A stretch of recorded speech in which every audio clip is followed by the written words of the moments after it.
Everybody, man, it's Big Game James. We in these streets. We back in these work streets. You know what it is. I'm back in the building. Just want to chop it up right quick. We're gonna jump right into it. Cowboys obviously ain't in these playoffs, so they went on and played yesterday. And there was a couple teams that played yesterday in the NFC East that I particularly want to talk about.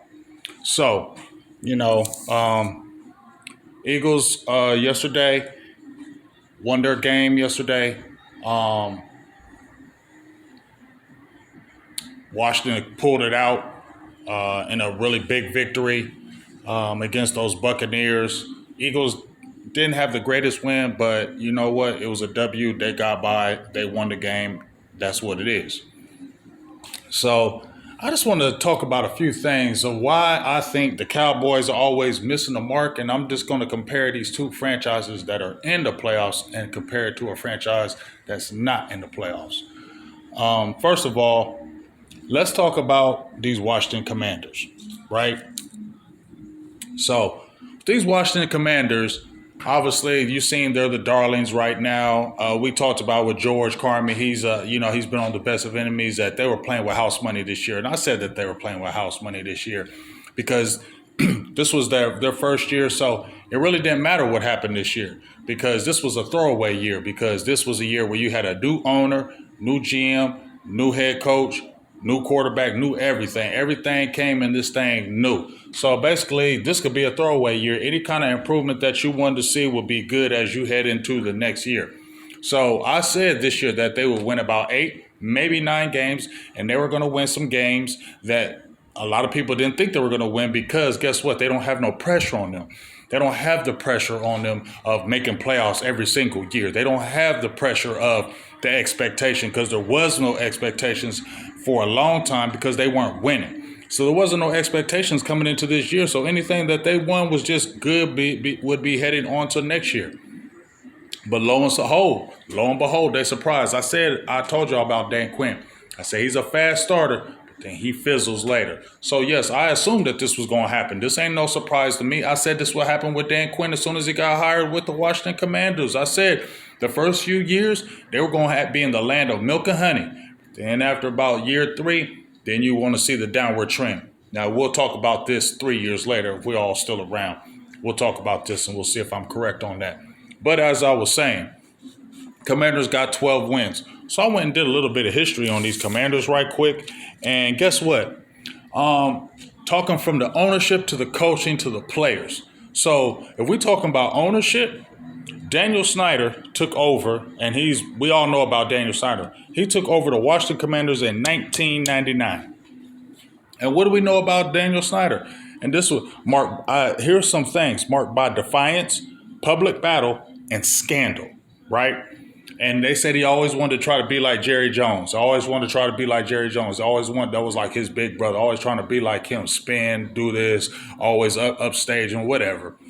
But it was a lot of dysfunction within that organization with that owner. Just saying. Now, so many people tell me, oh, stop always blaming the front office, coaches, players, all that. All right, but it starts from the top to me, and it shows it right here. 1999, Daniel Snyder took over, and he was the owner from 1999 to 2023. In that period of time, he had 9 head coaches. North Turner, Steve Spurrier, Joe Gibbs, Jim Zorn, Mike Shanahan, Jay Gruden, and Ron Rivera. All right? Now, he came in with the splash because he got rid of the old, and North Turner wanted to make a big splash, came with Steve Spurrier. We all knew Steve Spurrier wasn't working. I ain't going to do no big dissertation on the Washington Commanders. But we knew Steve Spurrier wasn't going to work. Just look at the timeline, how he acts like Jones. He got him a college coach, just like Jerry did. Failed. Then he came back with the Joe Gibbs. You feel me? The guy who had brought it all back. No, let's bring it all back. Let's bring it. Yeah, just like Parcells. You know what I'm saying? That Joe Gibbs went to the playoffs, but we saw how he got booted. Then Jim Zorn, terrible. Brought in Mike Shanahan. Now, this is the key. Well, Mike Shanahan was a Super Bowl winning coach over there at Denver. Won a couple Super Bowls, right? He didn't do a damn thing over there in Washington. Had nothing but losing seasons. Had the one winning season with Robert Griffin, RG3 in 2012. But the most part, Shanahan's tenure was marked with disappointment. And this was a Super Bowl winning coach. How do you go from a Super Bowl winning coach and winning all those games to coming over here and coaching terrible? So I don't think Mike Shanahan all of a sudden forgot how to coach, but when you're in dysfunction, that's what happens. And me personally, it's just funny to me that all that stuff that was going on, Daniel Snyder always had issues going on with the Washington Redskins, Commanders, the Washington football team. There was always issues. And when there's always issues up top with the front office, there's always going to be dysfunction. You can be the greatest coach. You can be one of the top coaches that won Super Bowls at another organization. But if you come into an organization of dysfunction, then you're not going to be able to function as you want as a top-notch coach. Mike Shanahan is a prime example as he came over there. Then you went with Jay Gruden. We saw that was a disaster as well. And then as soon as you got eliminated, as soon as you had to sell the team in 2023, they got new ownership, a new GM, a fresh view. They got new coaches, players winning hard in free agency, got the right type of players. And guess what? Now look at them. They got a 12-win season. They got a rookie quarterback who won a playoff game first time since Sammy Ball, since like 1937. So they're doing things they ain't never did before, or they haven't done in a long time. It's because the ownership is no longer there. And guess what? Things changed. So to me, it just speaks to the dysfunction. You had all those dysfunctional years. We heard it. We saw the issues that was going on with Washington. We knew that's why they weren't going to win. Your Daniel Snyder, your owner, is crazy, and because of that, your team is dysfunctional. And as soon as they moved that dysfunction out of the way and got functional, let's see what happens in year 2, year 3. But right now, you move out the bad entity, and then all of a sudden, you go to the playoffs. You get 12 wins. You're doing things you haven't done before. Why? Because the dysfunction has left the building. Boom. Now let's talk about these Eagles. NFC champs, NFC East champs. Once again, they could have been the NFC champs last year, but they had the epic choke where they lost like 6 in a row. So it wasn't because of Dallas did better, it's because they choked it. But let's look at Jeffrey Lurie. He took over the Eagles in '94, right? And when he took over the Eagles, he hired a dude named Andy Reid. And we remember Andy Reid had a damn good career in Philly. He just didn't win the chip, but he went to a Super Bowl. They lost it. We remember they went to 4 straight conference finals, conference championships in a row and lost them. You know what I'm saying? We remember seeing that. And then we saw after a while, hey, they moved on. After they moved on, they went over to Chip Kelly. Chip Kelly, that was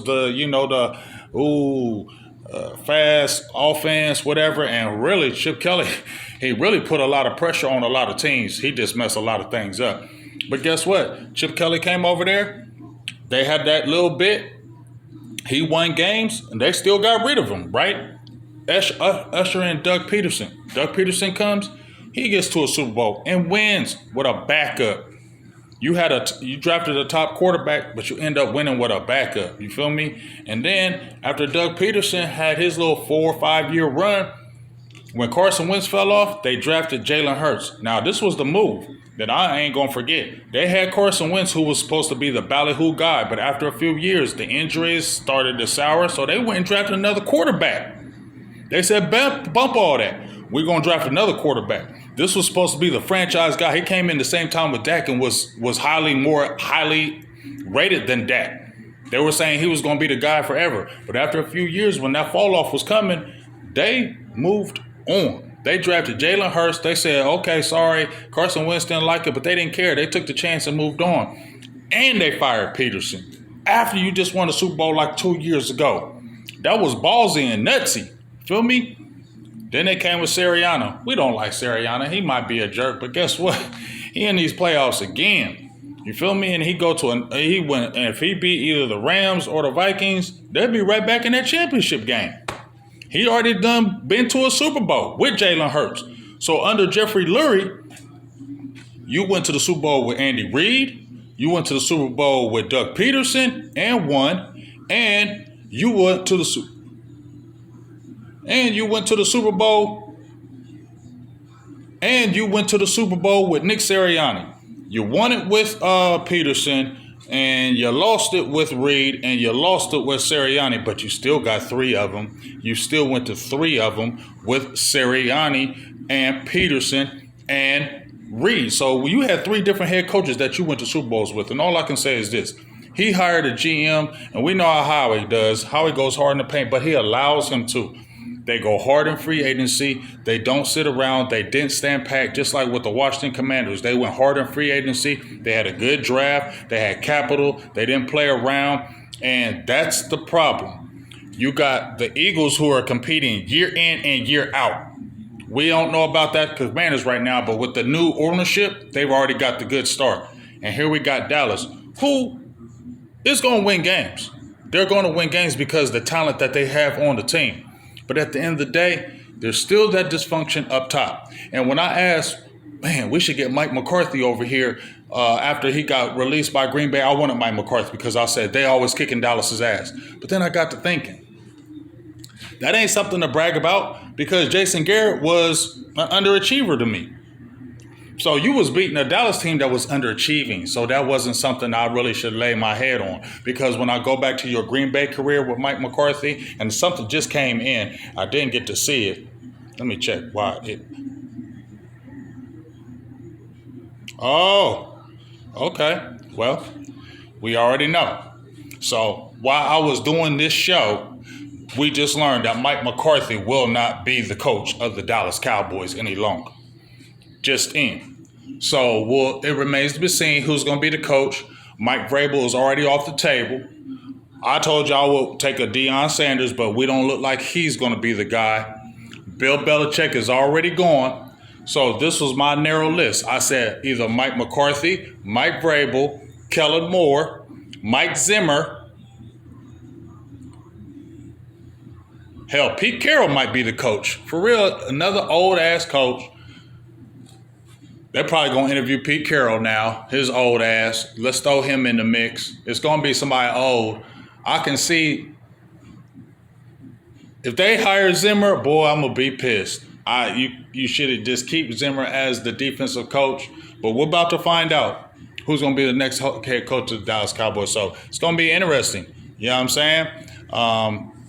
We'll see if he tries to get one of these young and up and coming head coaches. I don't believe that. I don't believe a young and up and coming head coach would want to come here.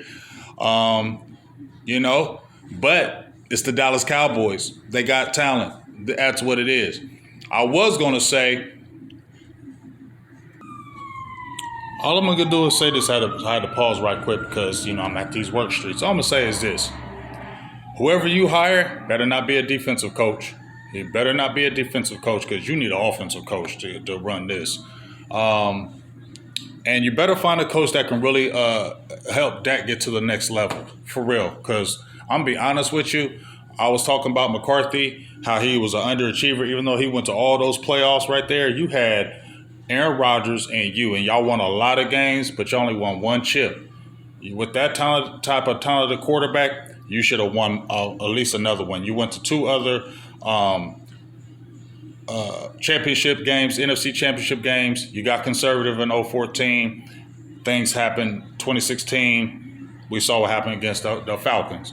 But at the end of the day, Mike McCarthy's not here. So we'll see the search. But I'm trying to tell you, dog, if they get a coach in here, if you bring a Kellen Moore back, I done told y'all, it ain't nothing flying. If you have a Mike Zimmer, hell no.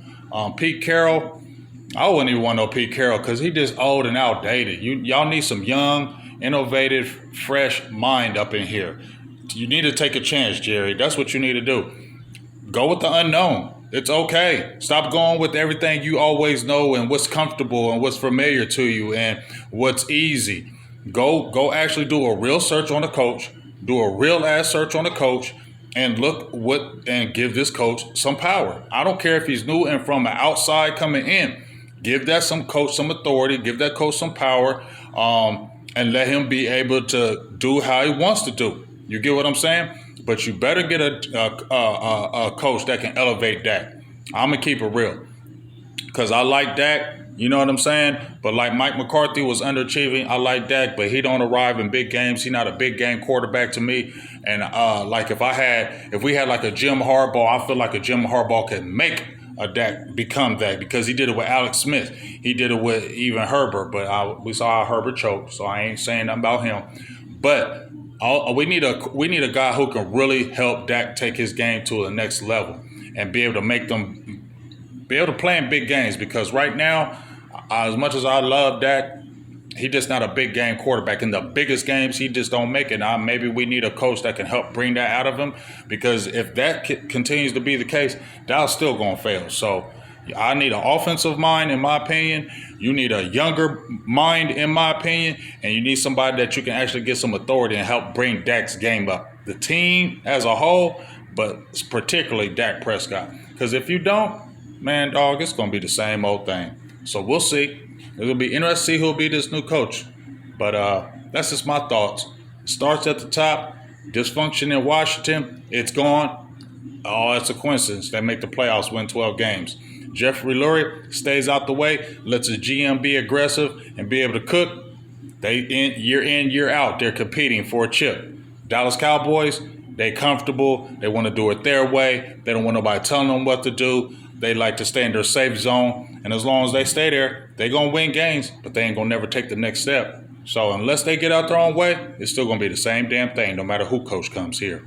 Big Game James, I'm out. Peace.